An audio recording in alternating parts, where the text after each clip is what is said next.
Good morning बच्चों। बच्चों, अभी मैं बहादुर ममता यह पाठ पढ़ने वाली हूँ। सत्य पर आधारित कथा है।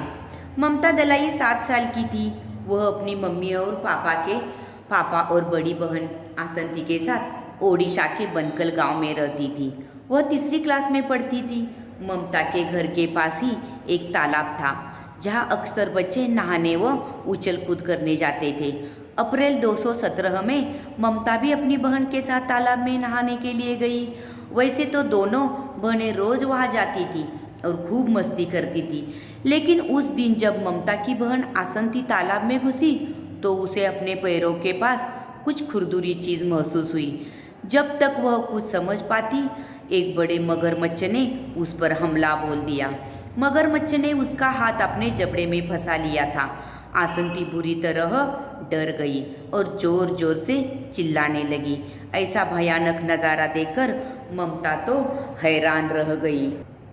पहले तो उसे कुछ समझ नहीं आया कि वह क्या करे, लेकिन बाद में उसने हिम्मत दिखाकर आसंती का हाथ कसकर पकड़ा और अपनी ओर खींचने लगी।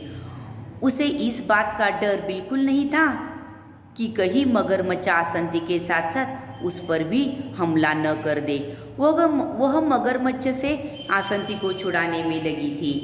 एक तरफ मगरमच्छ और दूसरी तरफ ममता आसंती को दोनों अपनी अपनी ओर खींच रहे थे। काफ़ी समय तक यही चलता रहा। ममता मदद के लिए लगातार जोर जोर से चिल्ला रही थी। तभी वहाँ से गुजरते कुछ लोगों ने चिल्लाने की आवाज़ सुनी तो वे उसकी तरफ दौड़कर आए। तब तक मगरमच्छ ममता की बहादुरी के आगे घुटने टेक चुका था। मगरमच्छ ने आसंती का हाथ छोड़ दिया।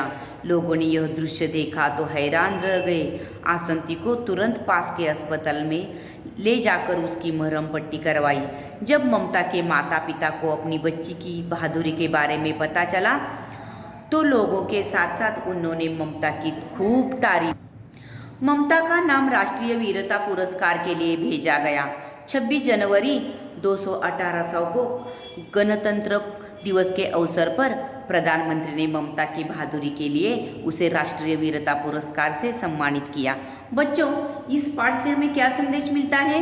इस पाठ से हमें यह संदेश मिलता है, हमें डरना नहीं चाहिए, बल्कि हिम्मत और बहादुरी से काम करना चाहिए।